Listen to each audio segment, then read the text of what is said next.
サユリズ・バンクーバーマクロビオティック・ライフ。皆さんこんにちは。お久しぶりです。今回は今年9月に行われるマクロビオティック断食リトリートについての動画になります。視聴者特典をご用意しております。動画の最後にお知らせいたします。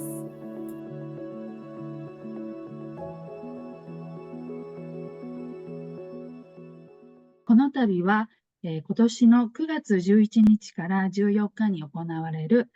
判断時期ノーソルトリトリートについて、美中さんにお話を伺いながら、皆さんに、断食とはどういうものかということをお知らせしたいと思います。ご視聴いただきましてありがとうございます。どうぞよろしくお願いします。まず、永井美中さんのご紹介をさせていただきますと、40年以上、自然に寄り添った生き方であるマクロビオティックをライフスタイルとされて、また20年近く、日本でも、海外でも、教室や合宿を通して、約、2000人以上の指導のご経験を持たれています。そして、ご自身の日常でも断食を活用されていて、例えば、時差ボケを治すために断食を行ったりですとか、あと集中力を高めるために活用したり、または病気や怪我の治す時にも活用されている方です。今回はこちらの永井美中さんを、講師に迎えて、バンクーバーで、判断時期ノーソルトリトリートを行っています。美中さんどうぞよろしくお願いします。よろしくお願いします。今回行う断食の大きな特徴が一つあります。それは、判断時期、とノーソルト断食の2つの方法を組み合わせて行うということです。これがとてもユニークなものだと思うんですけれども、この特徴を、教えていただけますでしょうか。今の方たちっていうのは、食事も様々で、それぞれ取ってきた食事っていうのは、もう本当に多様化してると思うんですよね。で、それぞれやっぱりご先祖様から受け継いできたものも違うわけですから、個性があるように、その人たち、一人一人のやっぱり、今までの食生活や体質を考慮して、その方たちに合った断食方法っていうのが大事になってくるんですけれども、時によっては、少しご飯を入れながらの判断時期ですとか、あとは全く塩を入れない、ノーソルト断食なんかも効果的なので、私が行う断食は、毎回、毎日その人の、体調をチェックさせていただいて、で、その方に合う断食方法で毎回、えーあの毎回というか、毎日をね、毎日、断食中は毎日、その人に合う方法でやらせていただいているので、つい先日とか先月も、7泊8日の、判断時期合宿を、うちでやってたんですけれども、その時も、10人近くの方が参加されて、で、一人一人に合わせて、毎日、今日はこの人にはちょっとお米を入れようとか、この人にはお米を入れずに、無塩食でノーソルトでやろうとか、そのようにさせていただいて、お一人お一人が、効果的に、断食を行えるようにご指導させていただいてます。はい、ありがとうございます。私も、美中さんの、断食に、日本の山梨で参加させていただいたことがあります。で、その時にこう教えていただいたのが、この2つの組み合わせは、排毒効果が高くて、リバウンドが少ない。これも一つの特徴でして、他には、代謝しにくく、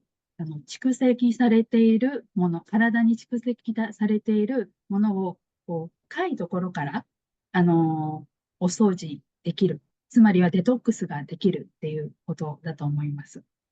あとは、運動や瞑想で、腸や生殖器がある。丹田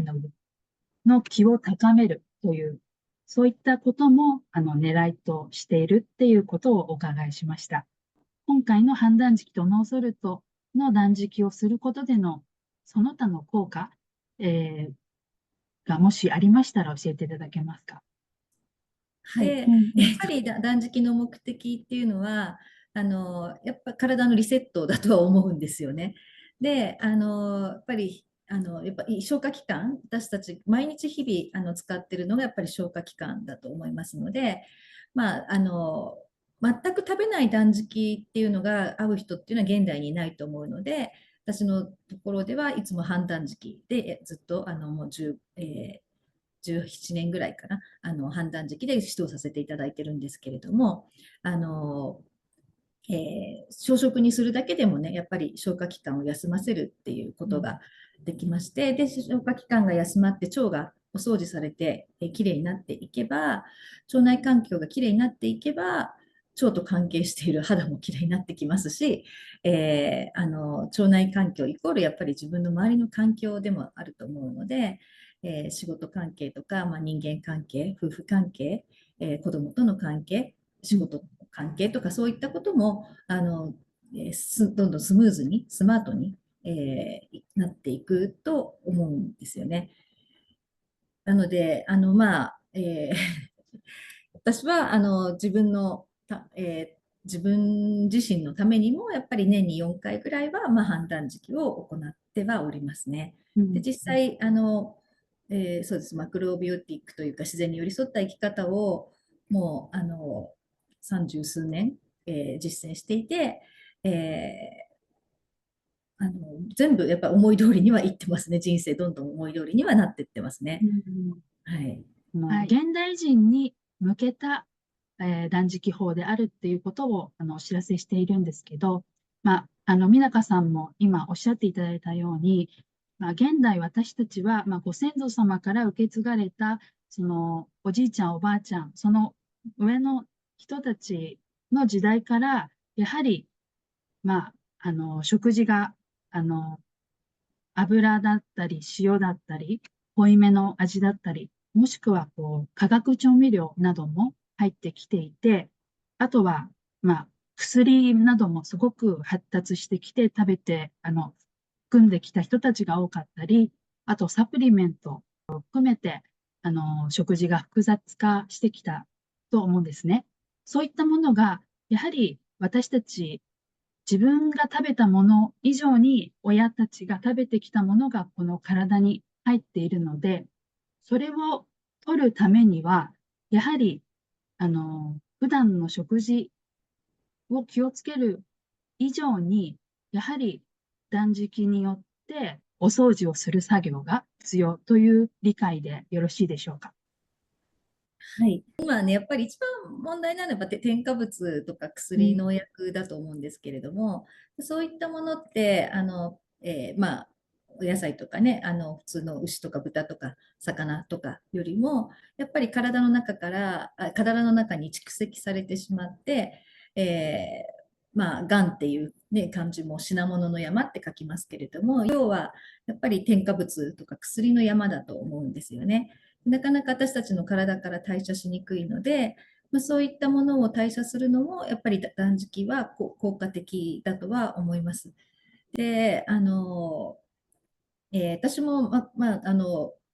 幼少期にマクロビオティックを知ったんですけれども、実際にマクロビオティックをでも生活に取り入れて実践し始めたのは、マクロビオティックに出会ってから、10年後ぐらいの18歳の高校生の時からなんですけれども、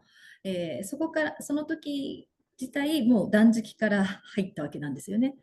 で、ずっとやっぱり、断食合宿とかも自分で実践する、開催する前からも、毎月2回は子どもたちと一緒に断食をしたりとか、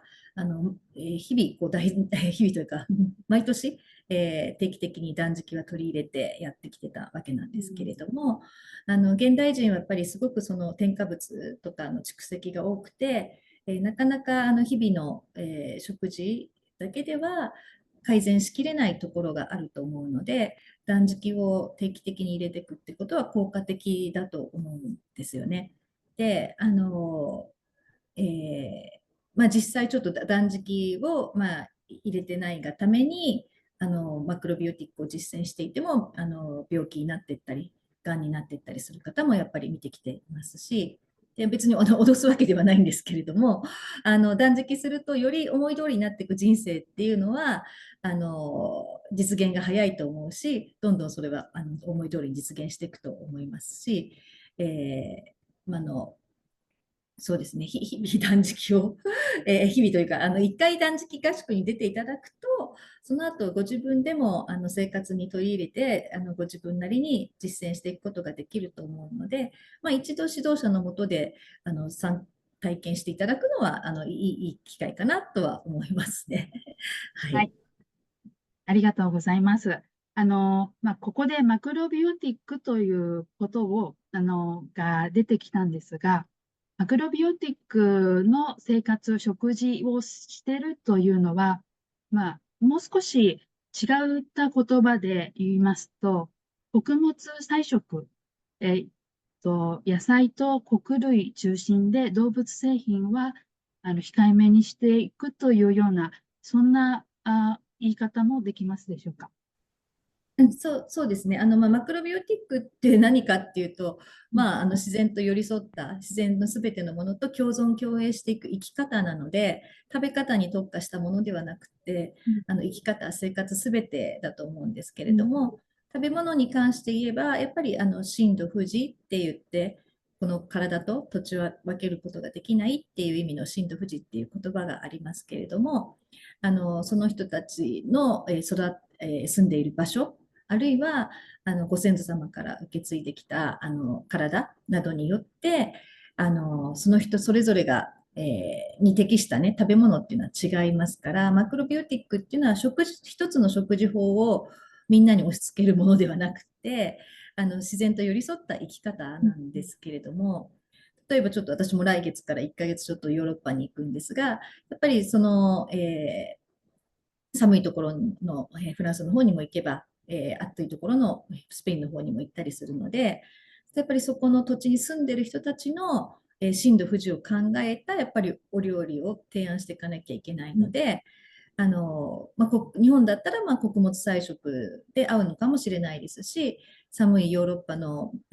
ところでしたら、やっぱり多少のチーズとか、乳製品とかも取り入れていかなきゃいけないと思いますし、それをでも代謝しやすいように、陰と陽という、2つのこのエネルギーのバランスを考えた、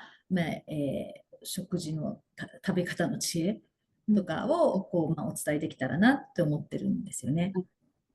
わかりました。ありがとうございます。で、あの、まあ、今のお話ですと、マクロビオティックをしている人でも断食が必要。でも、マクロビオティックを、知ってか知らずか、あまり身近に、実践していない方たちに向けても、もちろん、この方法は、あの、とても有効というか、自然に沿った形で体質改善をできる方法であるという理解でよろしいでしょうか。はい。体のリセットなので、マクロビオティックを実践している人って言っても、じゃあそれはどういうものなのかっていうことにうん、なってくると思いますので、あの、マクロビオティックイコール何か特別なことでもないと私は思ってるので、あの、もちろんマクロビオティックを知ってる人知らない人で全然壁もないですし、うん、区別もないので、例えば、ある会社では、社員の、健康と人生の活性化のために、ある会社がお金を出して、毎年、社員何名かずつ交代交代でね、断食合宿に送り出している会社もあったりするぐらいですから、マクロビオティックを知ってる、知ってないは関係ないと思いますね。あ、知ってる知ってなくてももう自然なものだからどんな人にも当てはまるっていう。はい、うん、例えば私、空手習ってるんですけど、空手で一緒の方なんかも、マクロビオティックとは全然関係ないね、生活をされていて、お仕事もされている方ですけれども、やっぱり、断食に興味があって、毎年のように、いろいろな、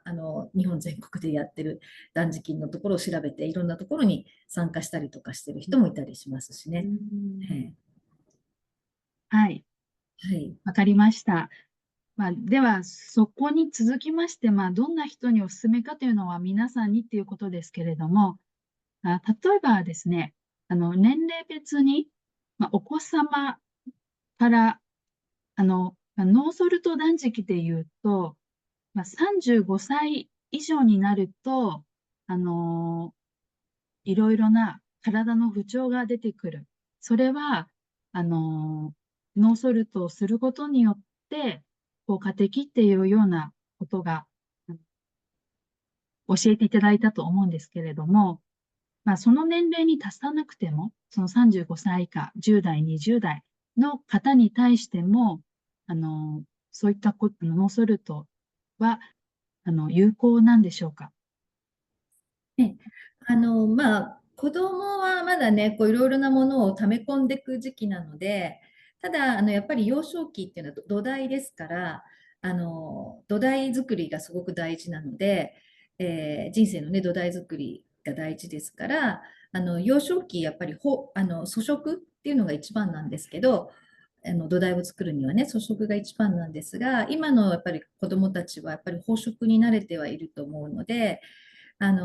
そういった意味で、この断食っていうか粗食をね、味わうっていうことは、あの、子供にも効果的なんじゃないかなうって思いん。ますし、あと、これからね、何が起きるかわからない時代ですけれども、断食経験があると、いざ、食がなくなっちゃった時とかね、飢餓の時代に、生き残れるというか、自分がそういう空腹の経験を得ていると、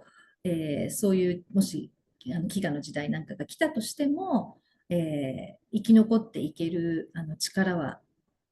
つくんじゃないかなって思いますね。ううん。ん。そうですね。実際、美中さんもお子さんが、いらっしゃって、お子様もやはり、自分自身で、あの、いざという時とか、怪我した時、病気した時、または受験勉強に向かう時、その時々で、その断食だったり、マクロビオティックを活用されていますね。その幼少期からの、それが土台作りが今も役立たれているというふうに感じられますでしょうか？あ、そうですね。うちの子に関しては、自分たちで経験してきて断食をすると、やっぱり人生が思い通りになっていくっていうことを、経験しているので、うん。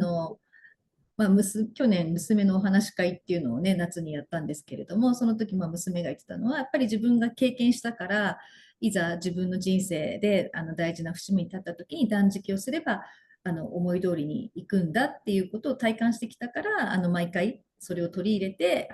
今まで自分も思い通りな人生を、歩んできたっていうようなことを言ってたんで、うん。子供もいろいろ体験してきて、自分で感じているんだと思いうん。ますね。うん。はい。ね。思うのが、もう全然私健康だし、そんなことしなくてもいいからっていうふうに健康だと、やっぱりちょっとそういう断食とか治療みたいなことっていうのは、まず病気になってからでもいいのではっていう考え方もあるとは思うんですけど、この断食をまずしておくことで、その病気だったり、怪我だったり、これからの何か起こる災難に対しても、その備えられる、その起こる前に備えられる準備を心から、体からしておくっていうような、その土台作りという意味では、そういうことになるということですよね。うん、そう、そうですね。断食に別に健康で興味ないわっていう方は、私は別に強制はしないんです。やっぱり自分で断食をしたいって、やっぱり自分のやっぱり意思がないと、楽しくね、できないと効果的ではないので、あの、もう本当苦しい、辛いとか言いながら参加してると、やっぱり効果は薄くなってしまうから、うん、無理強いは全然しないので、もし、まあ、ね、体のリセットをしたいとか、人生のリセットをしたいとか、そういうことがあれば、断食すればいいですと思いますし、無理に、何か、こう、絶対にやらなきゃいけないとは思わないので、あの、ただまあ断食すると、あの、まあ肌はね、とにかく綺麗になりますし、この前も、6日間、断食して6日間復食っていうね、トータル12日間、やりたいって、20代前半の若者が相談してこられて、でやっぱりもう、肌がやばいですとか言ってましたけど、もう肌がもう本当にもうピカピカになっうん、て、で、だからもう夏もまた、もうその申し込みしますとか言ってきたんですけれども、まあ、肌もね、綺麗になったりとか、体重増えたい人は体重増えたりとか、痩せたい人は体重痩せたりとか、うん、うん、もう小さな、ことも、ちょこちょこありますので、別にこう、深くとか、重たく考えず、ちょっと人生リセットしてみようかなとか、うん、体リセットしてみようかなとか、そういう、なんか参加したい気持ちがあったら参加されればいいと思いますし、もう、辛いわ、めんどくさいわとかだったら、あの、断食取り入れなきゃいけないってことは全くないので、うん、美中さんの資料からお借りしたものなんですけれども、例えば具体的に病気以外の効果的なもの、どんなお悩みがある方に効果的かっていうものをお知らせしたいんですけど、腰痛、肩こり、生理痛、生理不順、抜け毛、夜中のトイレ、甘いものがやめられない、冷え性、不干渉、えーそういったもの、あと認知症や高血圧、そういった方にも効果があるというふうに、言われています。それから、精神的なものでは、あの、精神、精神的な不安定が安定してくる。そういうものもあります。で、こういうものから、美中さんの経験や、もしくは参加された方の経験で、具体的なことが一つか二つあれば教えていただきたいんですけれども。まあ、病気治しではないですし、まあ、医療行為では全然ないので、あと1回の断食で、そう今おっしゃったようなものが、改善するとは絶対に限らないですし、まあ、改善の効果はあるかもしれないですけれども、やっぱりそれは個人差があるので、一概にはやっぱり言えないと思うんですよね。うん、ただまあ3泊4日の断食合宿で、それでもやっぱり、なんでしょう、こう、血糖値が、糖尿病の人が血糖値が下がっていったりとか、あるいは、こう、ちょっとパーキンソンの方が動かなかった部分が動くようになったりとか、リウマチの方がいきなり足の指が動き出したりとか、そういったことはありましたけれども、でもやっぱり1回とかでは難しいですね。やっぱ繰り返し断食を繰り返すことによって、何回目かでそういう効果が出てくる方がやっぱり多いことは確かですね。ええ、で、まあ、体験されてない方はもちろん参加していただきたいんですが、やはり1回のだけではということで、今回のこの内容は、帰ってからも実践できるようにっていうことを心がけて、組み合わせているんですね。それが断食だけではなくて、講義で、あの、いろいろ教えていただいたり、実際に一緒に体操をしたり、自然の中を、瞑想適速歩きというんですか、そういったことをしたり、あとは自然のお手当て、体に、生姜湿布というものを当てて、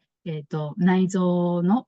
デトックスを促したり、そういう自然なお手当も含めて、いろんな方面から断食というものを体験していただけますと、自宅に帰っても、自らでやっていただけるという、そういった内容です。で、最初はやはり、指導者のもとで行った方がいいっていうのは、やはり拝読というのはいろんな頭痛だったり、その他の拝読ということが激しくなるから、そういうことを判断するにも、やはりまず指導者の方のもとでやることがいいっていうことだと思うんですけど、その他に指導者のもとで行った方がいい何か、理由はありますでしょうか？やっぱ断食って危険を伴うことではあるので、あと効果うん的に行えないと意味がなかったり、あと断食することはできても、やっぱり復食でやっぱり失敗する人が多いので、復食まで考慮させていただいてるっていうのうんと、あと今おっしゃった通り、断食中、個人差がありますけれども、排毒症状が出る方もやっぱり結構いらっしゃるので、入ってくる食事が少なくなった分、体は解毒する作用が強くなりますから、いろんな毒素をね、出そうとする、もので、いろいろ、気持ち悪くなったりとか、もう泣きたくなったりとかね、感情面で排毒する方もいらっしゃるので、そういった方に、そこで排毒症状の、陰か陽かをこちらで判断させていただいて、必要に応じてお手当のものをやっぱり作って召し上がっていただいた方がいい場合もありますし、そこの辺も判断させていただきながら、より効果的にね、排毒も促しながらやらせていただけるから、最初はやっぱり指導者のもとで、やった方が危険が少ないのっていうのと、効果が高いっていうのがあるかと思いますね。うん。あとは、防疹を毎朝していただけて、やはり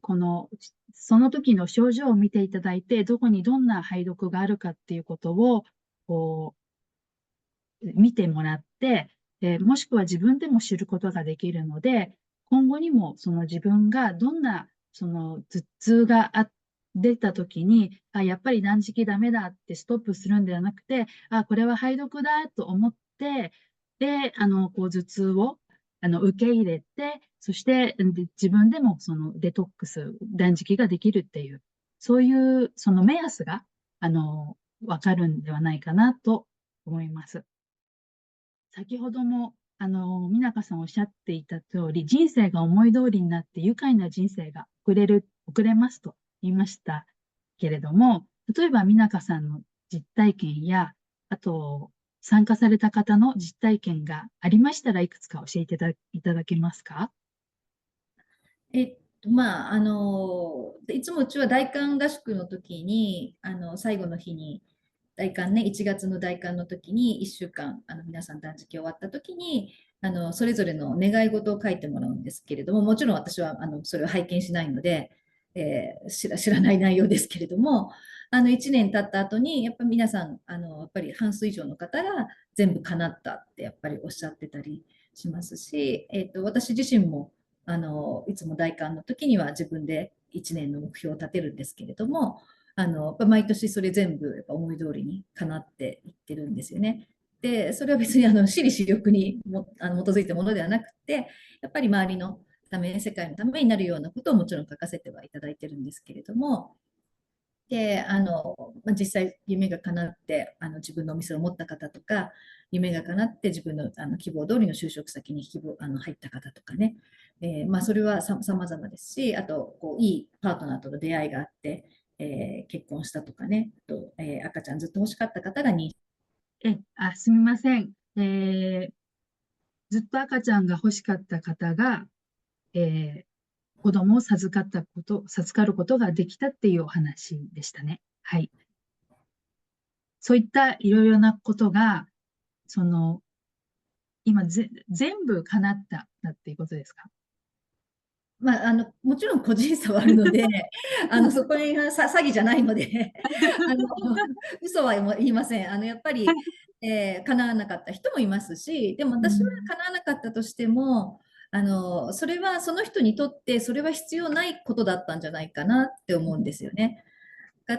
えば例えば子供がね、どうしても行きたい大学があったとしても、その子に合わない場合だってあるわけですよね。で、その時にやっぱ断食した後とか、あと普段のね、自然に寄り添った生活、生き方をしていると、宇宙は自分に合う方を導いてくれると思うので、自分が行きたい大学じゃなかったとしても、その人に合う方にやっぱり宇宙はこう導いてくれると思いますので、必ずしも自分がそこ望んでたことが自分にとって必要なこととは限らないので、もしかしたらその叶わなかった望みっていうのは今のその人には必要ない望みだったのかもしれないと思ってるんですよね。まあ、本当にこう、体に溜まった余分なものを、削いでいくと、やはりその自然に寄り添った、その自分が自然に、こう、なるべく近い形、自然イコール宇宙ですね。だから宇宙のその導きにも自分が乗っていくっていうことだから、願ったこと、純粋な気持ち、断食をすることによって、ある程度こう純粋な、クリアな気持ちになった願い事は、その通り宇宙に乗って願い叶えられていくし、そんな感じでしょうかね。はい、ありがとうございます。バンクーバー、カナダですね。リトリートを行うのは、バンクーバーから20分ぐらいで、フェリーで行ったところで行います。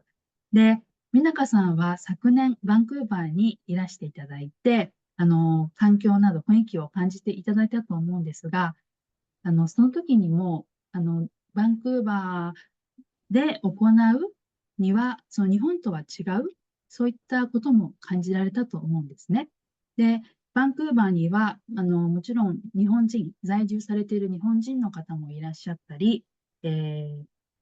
欧米の方もいらっしゃいます。アジア系の方もいらっしゃいます。そういう方に対して、何か一つ、なんかちょっとポイントとなること、こうした方がいいかなって感じるようなことは、今、思い当たりますか？それは日々のあれになるので、あとやっぱバンクーバーって日本みたいにやっぱり同じ民族ではなくていろんな人たちがやっぱり移り住んできているところだとは思いますので、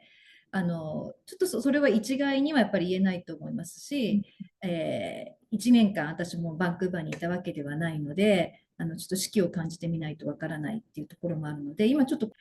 一概にはやっぱり言えず、その人その人に合ったやっぱりやり方っていうのがあるかと思いますね。例えばだから日本人、中国人、白人とやっぱ全然違うと思いますのでね。その、断食合宿はご参加者の方一人一人に合わせて行わせていただくので、今回は特にバンクーバーにいる方たちに、ご紹介できたらなっていうことですので、もちろん日本からバンクーバーでね、こうやっぱり場所を変えてね、そこの断食すればそこの土地のエネルギーもやっぱり入ってきますから、バンクーバーっていう土地の、自然のね、豊かなところだと思いますので、またその違ったいろいろなところで断食するとそこの土地のエネルギーをやっぱり得ますから、場所場所でいろんなところでやることで違ったエネルギーのね受け方っていうのがあると思うから、普段ずっと日本で断食ばっかりしてる人がバンクーバーでたまに断食をするなんていうのはやっぱりまた違ったね効果があると思いますけれども、今回は日本から参加されたい方ももちろん大歓迎ですし、バンクーバーに住んでる方でもいいですし、バンクーバーに住んでない方でもその方なりに合わせた方法でご指導させていただきますので、はい。バンクーバーに住んでない方もぜひご参加いただけたらなとは思いますね。はい、わかりました。ありがとうございます。自然の中で行う効果っていうのは、どんなものがありますでしょうか？やっぱ都会のね、中でやるよりも、断食する場所っていうのは大事なのはなぜかっていうと、やっぱり目に見える食べ物の量が、入ってくる量が少なくなった分、目に見えないやっぱり空気とか波動とかそういったものが入ってくる割合が増えますので、そういった意味でやっぱり自然の中とか空気がきれいなところとかそういうところでやった方が、効果は高いと思いますね。何事もやっぱり楽しんでやることが大事なので、こちらも精一杯ご参加いただいた方が、せっかくねお金も時間も費やして参加されるわけですから効果的にかつ、楽しくね過ごしていただきてもう楽しく何か持って帰れるなっていう体感を得られるように努めさせていただきますので、よかったらご縁ある方はご参加お待ちしております。はい、ありがとうございます。はい、ありがとうございました。この動画を見られた方の特典があります。視聴者特別価格$999を提供させていただきます。お申し込み期限は6月28日までです。お申し込みの際にこちらのリトリートの動画を見たことをお知らせください。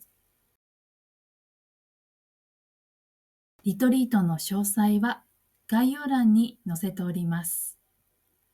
お問い合わせ、お申し込みは記載の E メールアドレスまでお願いいたします。貴重なお時間をいただき、ご視聴いただいてどうもありがとうございました。